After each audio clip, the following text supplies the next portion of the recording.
नमस्कार। आदर्श coaching classes YouTube channel में आप सभी का हार्दिक अभिनंदन। मित्रों, हम लोग पढ़ने वाले हैं राजस्थान के लोक देवता, और राजस्थान के लोक देवता के अंदर आज जो हमारा टॉपिक है वो टॉपिक है गोगा जी।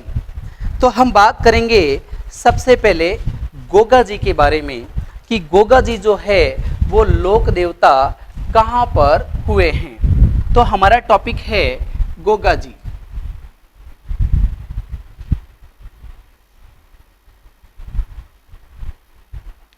गोगा जी, गोगा जी के बारे में कहा जाता है कि इनका जन्म हुआ है 1003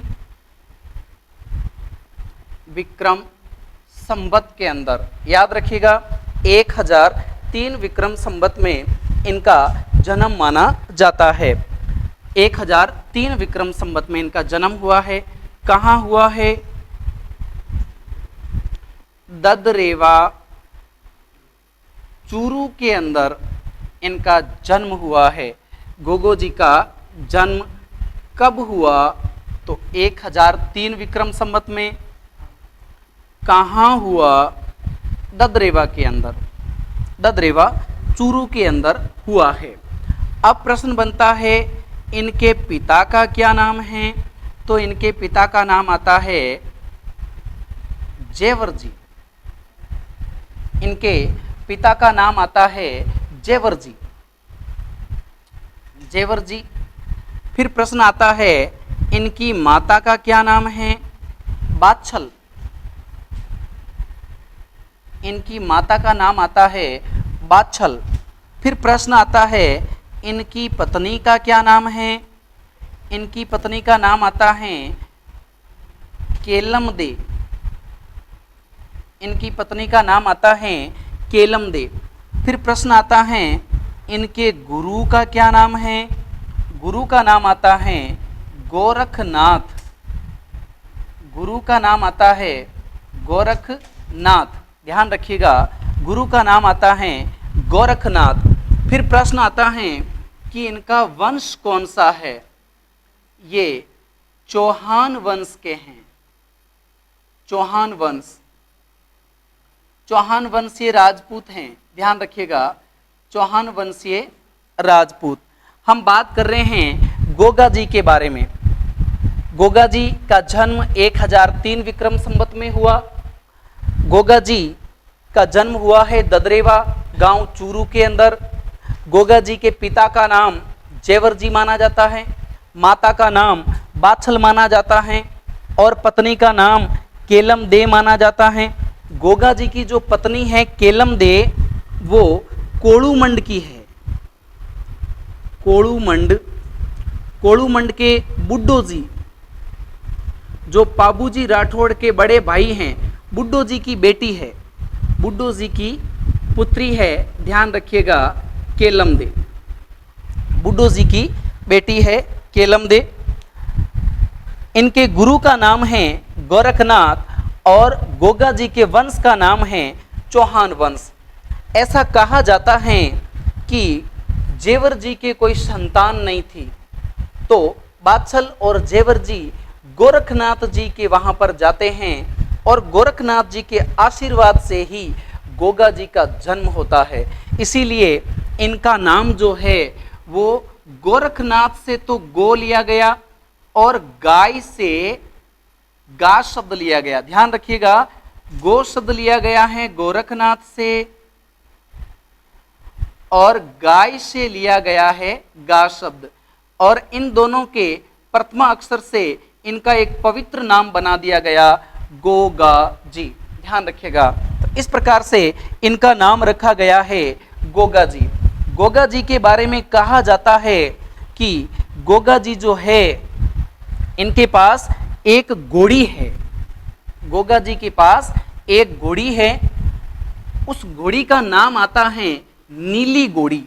याद रखिएगा, गोगा जी की घोड़ी का नाम आता है नीली घोड़ी। नीली घोड़ी है गोगा जी की, नीली घोड़ी। इस घोड़ी को गोगा बप्पा भी कहा जाता है।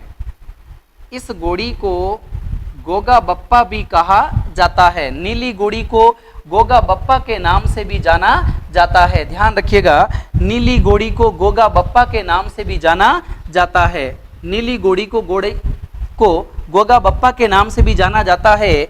एक प्रश्न बनता है कि गोगा राखड़ी,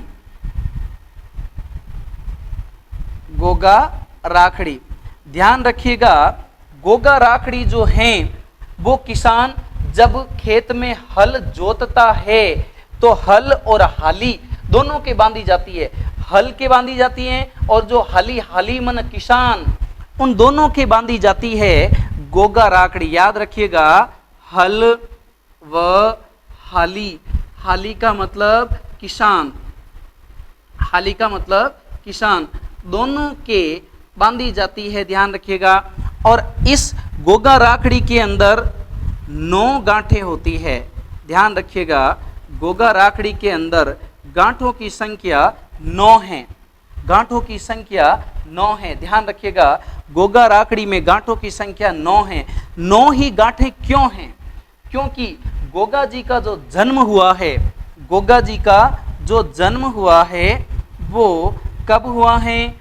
भादवा या भाद्रपद कृष्ण पक्ष की नवमी को जन्म हुआ है। ध्यान रखिएगा, भादवा या भाद्रपद कृष्ण पक्ष की नवमी को इनका जन्म हुआ है। नवमी को जन्म होने के कारण इनके जो तांती या जो धागा होता है उसमें भी गांठों की संख्या 9 रखी जाती है। अब हम बात करते हैं कि गोगा जी जो हैं उन्हें किन किन नामों से जाना जाता है। ध्यान रखिएगा, गोगा जी को एक तो गोगा जी के नाम से जाना जाता है, गोगा जी के नाम से जाना जाता है। गोगा जी को नागराज का अवतार माना जाता है, नागराज का अवतार माना जाता है। मुस्लिम लोग गोगा जी को गोगा पीर के नाम से जानते हैं, गोगा पीर। हिंदू तो इनको नागराज का अवतार कहते हैं और मुस्लिम लोग इनको गोगा पीर के नाम से जानते हैं। ध्यान रखिएगा, मुस्लिम लोग इन्हें गोगा पीर के नाम से जानते हैं, मुस्लिम लोग इनको गोगा पीर के नाम से जानते हैं। अब हम आगे बात करते हैं। ध्यान रखिए यहाँ पर कि जैसे नागराज हो गया, नागराज का अवतार गोगा पीर, एक इनको नाम दिया गया है जाहड़ पीर।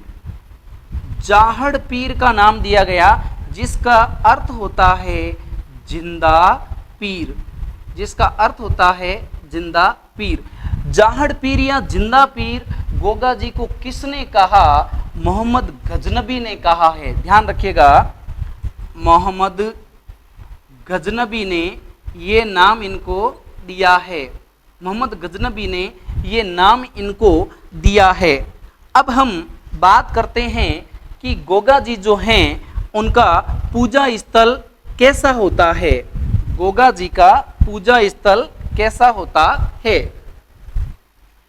याद रखिए, गोगा जी का जो पूजा स्थल होता है, गोगा जी का जो पूजा स्थल होता है उस स्थान को थान कहते हैं। क्या कहते हैं? थान कहते हैं। याद रखिएगा, गोगा जी का पूजा स्थल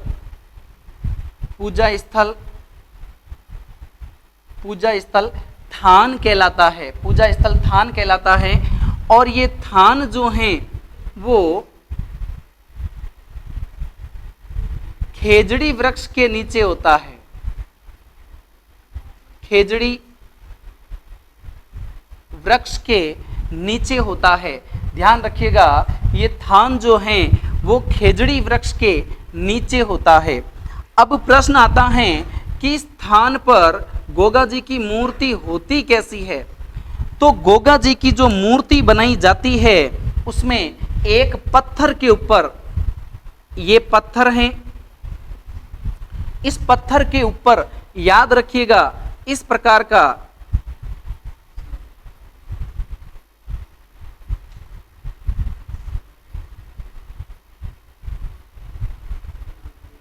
एक सांप बना दिया जाता है। ध्यान रखिएगा, पत्थर के ऊपर सांप बना दिया जाता है, यही गोगा जी का थान कहलाता है। यही गोगा जी का थान कहलाता है। ध्यान रखिएगा, हम बात कर रहे हैं गोगा जी के बारे में। हम बात कर रहे हैं गोगा जी के बारे में। गोगा जी के मंदिर के अंदर, गोगा जी के थान के ऊपर एक पत्थर के ऊपर काले रंग से नागराज बना दिए जाते हैं। ये सर्प बना दिया जाता है, सर्प का चिन्ह अंकित किया जाता है। ध्यान रखिएगा, सर्प का चिन्ह अंकित किया जाता है ना।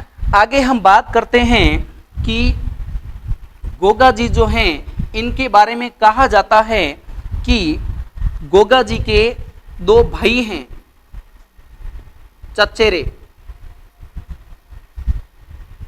दो भाई हैं चचेरे, एक का नाम है अर्जुन, दूसरे का नाम है सरजुन।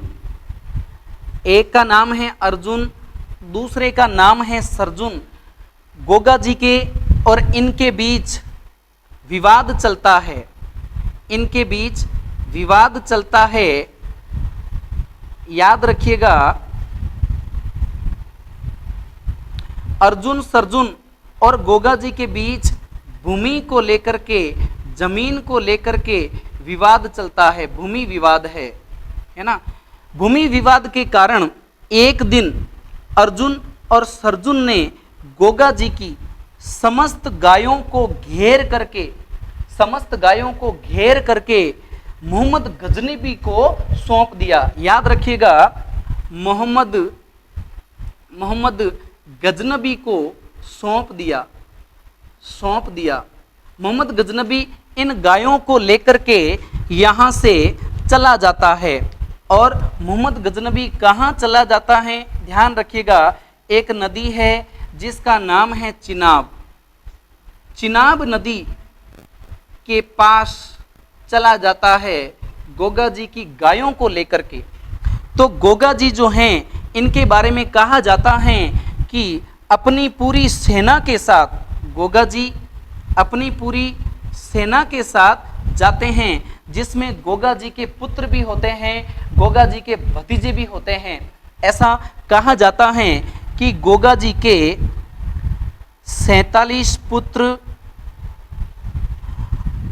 और 60 इनके जो भतीजे होते हैं, सभी गोगा जी के साथ इस सेना में होते हैं।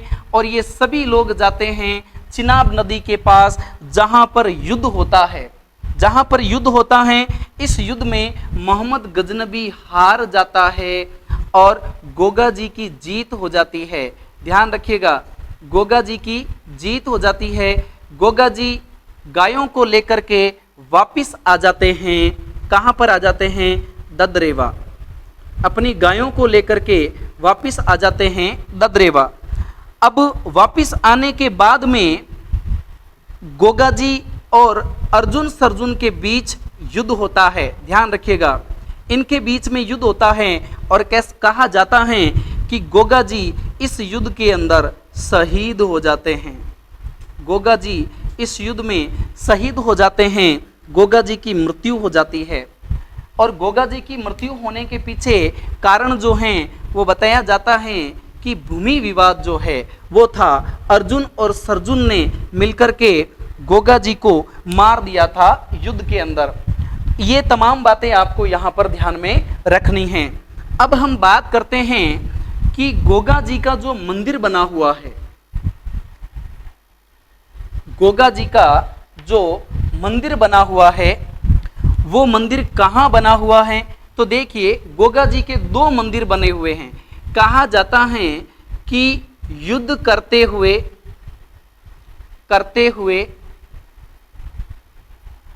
गोगा जी का सिर अलग जगह पर पड़ा और गोगा जी का धड़ अलग जगह पर पड़ा। ध्यान रखिएगा, अब गोगा जी का सिर जहां पर पड़ा वो स्थान है ददरेवा।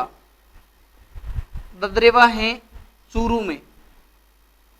ददरेवा पड़ता है चूरू में, इसीलिए इस ददरेवा को शीर्ष मेड़ी कहा जाता है। ददरेवा को शीर्ष मेड़ी के नाम से जाना जाता है। गोगा जी का जहां पर धड़ गिरा उस स्थान को धुरमेड़ी के नाम से जाना जाता है। धुरमेड़ी के नाम से या गोगा मेड़ी के नाम से जाना जाता है। धुरमेड़ी या गोगा मेड़ी के नाम से जाना जाता है। अब प्रश्न आता है कि धुरमेड़ी या गोगा मेड़ी कहाँ पर हैं? तो ध्यान रखिएगा, ये स्थान पड़ता है नौहर हनुमानगढ़ के अंदर। ये स्थान पड़ता है नौहर हनुमानगढ़ के अंदर पड़ता है। ध्यान रखिएगा, धुरमेड़ी या गोगा मेड़ी जो है वो नौहर हनुमानगढ़ के अंदर स्थान पड़ता है। धड़, बिना सर का धड़ जो है वो कबंद कहलाता है। ध्यान रखिएगा, कबंद कहलाता है। बिना सिर का धड़ जो है वो कबंद कहलाता है। यहाँ ध्यान रखिएगा, इनका जो मंदिर बने हुए हैं राजस्थान के अंदर दो जगह पर हैं। एक तो मंदिर बना हुआ है गोगा जी का जहाँ सिर गिरा, शीर्ष मेड़ी ददरेवा चूरू के अंदर। दूसरा मंदिर बना हुआ है गोगा मेड़ी जहाँ पर गोगो जी का धड़ पड़ा है। धुरमेड़ी या गोगा मेड़ी जो हनुमानगढ़ नौहर के अंदर मंदिर बना हुआ है। आगे हम बात करते हैं गोगा जी के मंदिर के बारे में। बहुत ही बढ़िया प्रश्न है गोगा जी के मंदिर के बारे में। गोगा जी का जो मंदिर बना हुआ है, याद रखिए, गोगा जी का जो मंदिर बना हुआ है,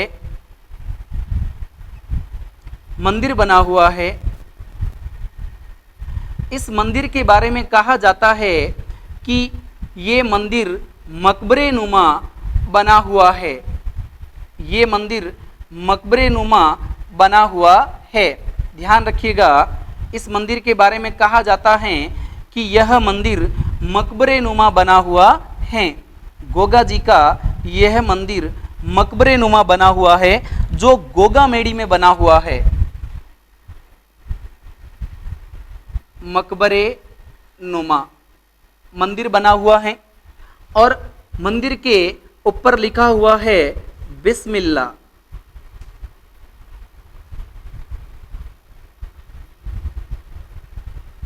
बिस्मिल्लाह लिखा हुआ है। और यहाँ ध्यान रखना है कि इस मंदिर के अंदर दो पुजारी बैठते हैं। इस मंदिर के अंदर दो पुजारी बैठते हैं। एक तो मुस्लिम पुजारी बैठता है, मुस्लिम पुजारी बैठता है, और एक हिंदू पुजारी बैठता है। हिंदू पुजारी बैठता है। ध्यान रखिएगा, मंदिर का जो आकार बनाया हुआ है, जैसा कि मैंने आपको बताया, मकबरे नुमा आकार है। मकबरे नुमा आकार है। मंदिर का आकार मकबरे नुमा है। इस मंदिर के अंदर दो पुजारी बैठते हैं। ध्यान रखिएगा, मुस्लिम पुजारी को चायल कहते हैं। मुस्लिम पुजारी, जो मुस्लिम पुजारी हैं, उसे चायल कहा जाता है। ध्यान रखिएगा। और यहाँ पर गोगा जी की जो मूर्ति बनी हुई है,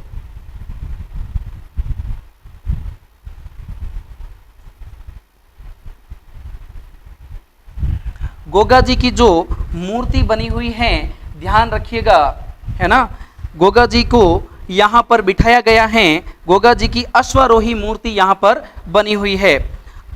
अब हम बात करते हैं इस मंदिर के बारे में कि इस मंदिर को मकबरे नुमा बनाया किसने है। तो ध्यान रखिएगा, इस मंदिर का निर्माता माना जाता है फिरोज शाह तुगलक को। फिरोज शाह तुगलक, फिरोज शाह तुगलक ने इस मंदिर को बनाया है। ध्यान रखिएगा, मकबरे नुमा किसने बनाया है? फिरोज शाह तुगलक ने मकबरे नुमा ये गोगा जी का मंदिर गोगा मेड़ी हनुमानगढ़ नौहर के अंदर बनाया है। अब प्रश्न ये आता है कि इस मंदिर को वर्तमान स्वरूप किसने दिया? वर्तमान स्वरूप इसको दिया है बीकानेर के महाराजा, बीकानेर के महाराजा गंगा सिंह जी ने। गंगा सिंह जी ने इनको इस मंदिर को वर्तमान स्वरूप दिया है। बीकानेर के महाराजा गंगा सिंह जी ने इस मंदिर को वर्तमान स्वरूप दिया है। ध्यान रखिएगा, वर्तमान स्वरूप बीकानेर के महाराजा गंगा सिंह जी ने इस मंदिर को दिया है। मकबरे नुमा मंदिर है। हिंदू पुजारी और मुस्लिम पुजारी, दो पुजारियों वाला मंदिर है, क्योंकि मुस्लिम लोग गोगा जी को गोगा पीर कहते हैं, हिंदू लोग नागराज का अवतार कहते हैं, गोगा जी के नाम से भी जानते हैं। वर्तमान स्वरूप बीकानेर के महाराजा गंगा सिंह ने दिया है। याद रखिए, हम किस मंदिर के बारे में बात कर रहे हैं? नौहर का जो मंदिर है उसके बारे में हम लोग बात कर रहे हैं। नौहर हनुमानगढ़, जिसे हम गोगा मेड़ी या धुर मेड़ी के नाम से भी जानते हैं। ध्यान रखिएगा, गोगा मेड़ी या धुर मेड़ी के नाम से भी हम इसे जानते हैं। अब ध्यान रखिए, जो गोगा जी के मंदिर के ऊपर, गोगा जी के मंदिर के ऊपर जो ध्वजा लगाई जाती है, उस ध्वजा के अंदर ऐसे नागराज का चित्र लगा दिया जाता है। इस प्रकार से सांप का चित्र लगा दिया जाता है। ऐसी सफेद रंग की ध्वजा जिस पर काले रंग के नागराज बनाए जाते हैं, उसे पताका कहते हैं। ध्यान रखिएगा, गोगा जी की ध्वजा को पताका के नाम से भी जाना जाता है, जिसके अंदर नागराज का चिन्ह उत्कीर्ण होता है। ये हम बात कर रहे थे गोगा जी के बारे में। आगे हम बात करते हैं कि जो गोगा जी हैं, उनके जो भक्त हैं वो डेरू वाद्य यंत्र बजाते हैं। गोगा जी का जो वाद्य यंत्र माना जाता है वो माना जाता है डेरू वाद्य यंत्र। याद रखिएगा, गोगा जी का वाद्य यंत्र माना जाता है डेरू। डेरू वाद्य यंत्र बजाया जाता है। ध्यान रखिएगा, डेरू वाद्य यंत्र बजाया जाता है। गोगा जी का जो मेला भरता है, गोगा जी का जो मेला भरता है वो भरता है भाद्रपद कृष्णा नवमी को मेला भरता है। ध्यान रखिएगा, मेला भरता है गोगा मेड़ी के अंदर। गोगा मेड़ी भाद्रपद कृष्णा नवमी को गोगा मेड़ी जो है वहां पर मेला भरता है गोगा जी का। ध्यान रखिएगा, भक्त लोग वाद्य यंत्र बजाते हैं डेरू, है ना। अब प्रश्न आता है कि गोगा जी की ओल्डी कहां पर हैं? गोगा जी की ओल्डी, ध्यान रखिएगा, ओल्डी, ओल्डी का मतलब होता है गोगा जी की झोपड़ी कहां पर है, है ना। गोगा जी की झोपड़ी कहाँ है? ध्यान रखिएगा, हम लोग बात कर रहे हैं गोगा जी की ओल्डी के बारे में, है ना। गोगा जी की ओल्डी, ओल्डी, ओल्डी का मतलब होता है झोपड़ी। गोगा जी की झोपड़ी या ओल्डी कहाँ पर है? तो माना जाता है किल्लोरियों की डाणी,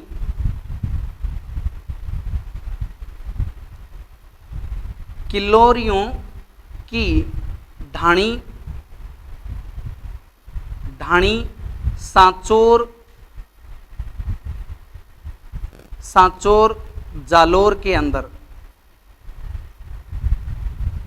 सांचोर जालोर के अंदर गोगा जी की ओल्डी बनी हुई है। ध्यान रखिएगा, ओल्डी का मतलब होता है झोपड़ी। किल्लोरियों की ढाणी सांचोर के अंदर, सांचोर जालोर के अंदर गोगा जी की ओल्डी बनी हुई है। ध्यान रखिएगा, गोगा जी की ओल्डी बनी हुई है किल्लोरियों की ढाणी के अंदर। किल्लोरियों की ढाणी के अंदर गोगा जी की ओल्डी बनी हुई है। ये तमाम बातें आपको गोगा जी के बारे में ध्यान रखनी है। ध्यान रखिएगा, कहा जाता है कि जब गोगा जी का ब्याह होने वाला था, जब गोगा जी का ब्याह होने वाला था, तब उनकी पत्नी केलमदे को नाग ने डस लिया था, नाग ने डस लिया था। गोगा जी इस बात से नाराज हो गए और गोगा जी ने एक बहुत बड़ी तेल की कढ़ाई चढ़ा करके मंत्र उच्चारण शुरू किया और उस मंत्र उच्चारण के कारण विश्व भर के नाग जो हैं इस तेल की कढ़ाई के अंदर आ आके गिरने लगे। ध्यान रखिएगा, गिरने लगे। उसके बाद में कहा जाता है कि तक्षक नाग, जो नागों का राजा होता है, वो आया और उसने गोगा जी से माफ़ी मांगी और इस बात के लिए क्षमा याचना की कि भाई केलम दे को जो हमारे नाग ने डसा है वो गलत है, और उस केलम दे के जहर को वापस उतार दिया गया। तब जाकर के गोगा जी ने सभी नागों को वापस जीवन दान दिया। इसीलिए गोगा जी को नागों का देवता भी कहा जाता है, सांपों का देवता भी कहा जाता है। ध्यान रखिएगा, सांपों का देवता भी कहा जाता है। गोगा जी को सांपों का देवता भी कहा जाता है, नागराज का अवतार भी कहा जाता है, नागराज के अवतार के रूप में भी इनको जाना जाता है। तो ये तमाम बातें हम कर रहे हैं गोगा जी के बारे में, जिनका मंदिर बना हुआ है राजस्थान के अंदर 2 जगह पर, ददरेवा चूरू के अंदर मंदिर बना हुआ है और गोगामेड़ी नौहर हनुमानगढ़ के अंदर इनका मंदिर बना हुआ है। अब हम अगले लोक देवता के रूप में बात करेंगे जिनका नाम है तेजा जी। अगले लोक देवता जिनका नाम है तेजा जी।